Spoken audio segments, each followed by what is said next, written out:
네, 매번 기획특집으로 연속해서 기획을 전해드리고 있습니다. 미국, 중국 쪽에서 계속해서 외부 변수들이 들려오고 있어서요. 그런 부분들 꼼꼼히 체크를 해보도록 하겠습니다. 키움증권 글로벌 전략팀 유동원 이사 모셨습니다.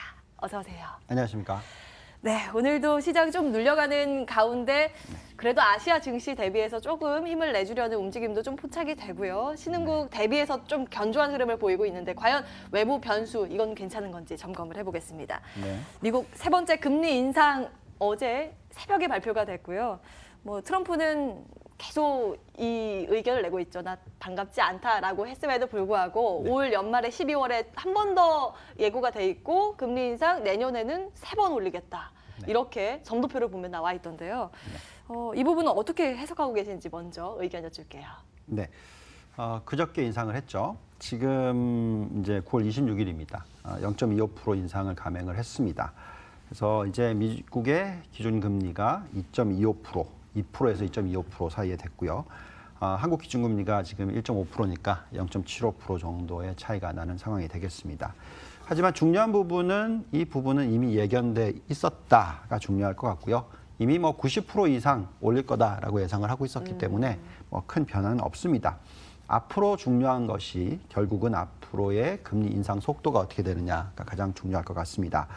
지금 점도표 상으로 보시면은 이번 12월 달에 인상을 할 가능성이 79.2%로 상당히 높은 편입니다. 예. 그래서 아직까지 시장은 이번 12월에 금리 인상 그리고 내년에 세 차례 더 인상을 할 것이다라고 예상을 하고 있는데 이 부분에 있어서 굉장히 중요한 부분은 파웰 의장도 얘기를 했지만 물가가 어떻게 되느냐, 예. 인플레이션이 얼마나 빠르게 치고 올라가느냐 하는 부분이 되겠습니다.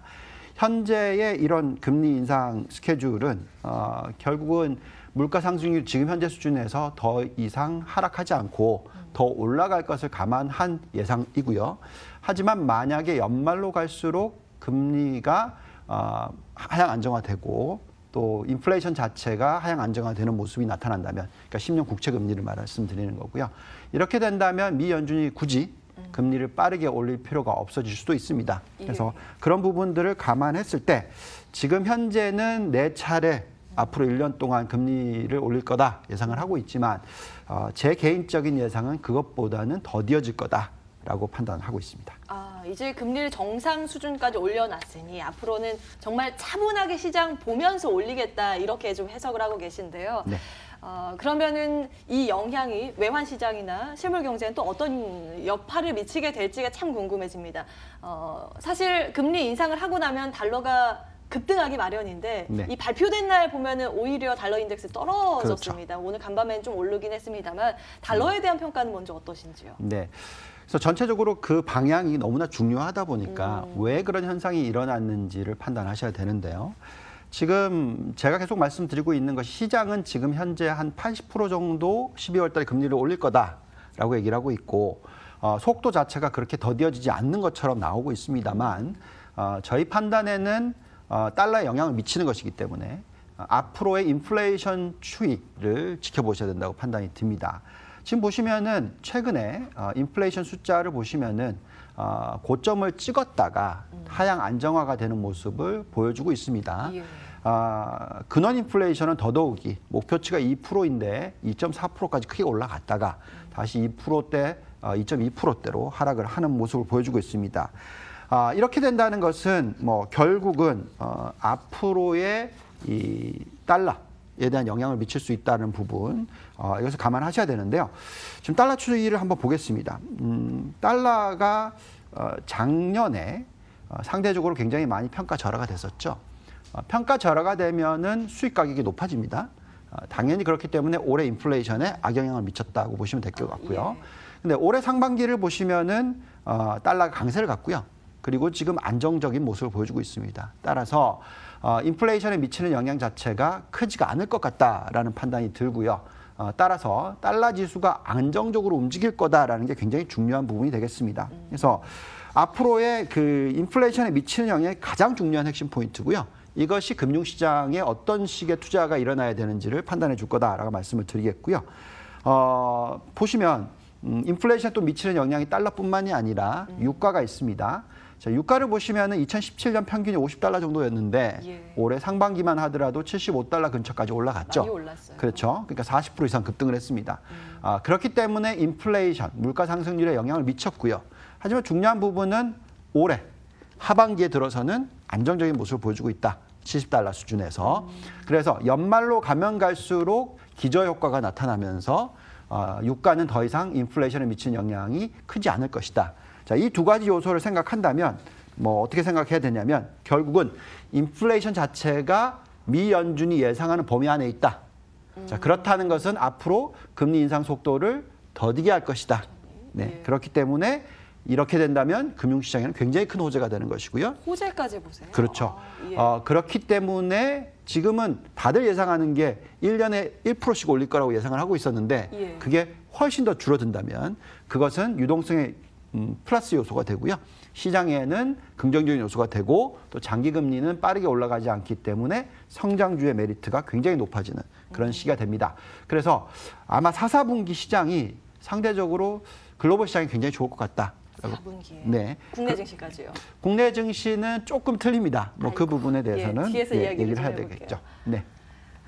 어쨌든 전반적인 글로벌 증시 상황은 앞으로 좀 나아질 것이다. 유가와 환율의 안정세 전망을 좀 해주셨는데 국내에서는 좀 다를 것이다라고 하신 부분이 가장 신경 쓰이는 게 미중 무역 전쟁. 네. 앞서서 제가 리서치 센터장의 의견들을 좀 정리를 해봤는데요. 네. 한 가지 전제, 우리가 10월 증시 4분기 좋아지려면 미중 무역 분쟁 이슈가 조금 완화돼야 된다라는 부분인데요. 네. 이 부분은 우리 시장에 어떻게 반영이 될 건지. 예. 결국 그 미중 무역 전쟁 이슈에 대해서는 트럼프 대통령을 이해를 해야 됩니다.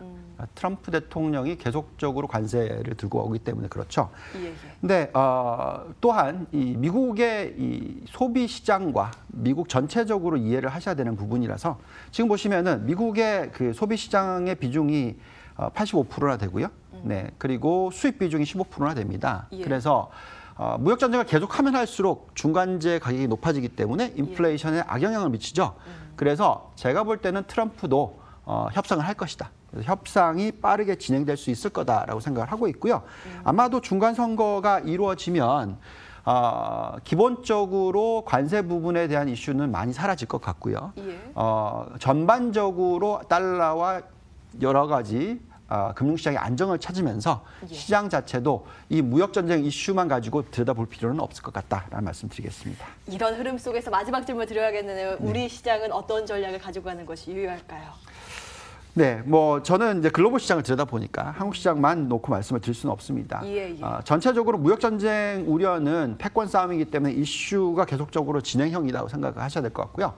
글로벌 시장만 놓고 보시면은 저희는 지금 이 금리가 안정적으로 움직일 것이기 때문에 그렇다면은 성장주의 퍼포먼스가 굉장히 좋을 거다라고 얘기를 하고 있습니다. 그래서 대표적으로 세 개 업종 성장주를 얘기를 하고 있는데요. 그것이 이제 IT 업종과 두 번째는 바이오 헬스케어, 세 번째가 전기차 대체 에너지 이렇게 말씀을 드리고 있습니다. 근데 이제 안타까운 부분은 여기 IT 부분은 글로벌 시장이고요. 한국은 반도체에 관련된 부분이 많다 보니까 최근에 저는 1, 4분기에는 반도체가 굉장히 좋을 것 같은데 아마 4, 4분기에는 조금 영향이 크지 않을 것 같다. 무슨 말이냐면 주가가 그렇게 크게 움직이지 못할 수도 있다. 근데 우리나라 전체 비중 중에서 삼성전자와 하이닉스가 차지하는 비중이 높다라는 부분이 좀 안타깝고요. 어쨌든 글로벌적으로 놓고 보면 IT, 바이오 헬스케어, 전기차 대체 에너지 이쪽에 관심을 가지셔야 될 것 같습니다. 바이오 헬스케어는 빠지지 않고 나오네요. 내용을 꼭 참고를 보시면 좋을 것 같습니다. 거시적인 관점에서 살펴볼 만한 섹터까지 추려봤습니다. 키움증권 글로벌 전략팀 유동원 이사와 함께했습니다. 오늘 말씀 고맙습니다. 감사합니다. 시장 구감텐 오늘 준비된 순서는 여기까지입니다. 이달의 마지막 거래일 시장은 좀 눌려가는데요. 차분히 전략들 챙겨가시기 바라겠습니다. 오늘도 MTN과 끝까지 차분한 전략 챙겨가시기 바라겠고요. 9월에 유종임이 함께 걷어보시죠. 시청해주신 여러분 고맙습니다.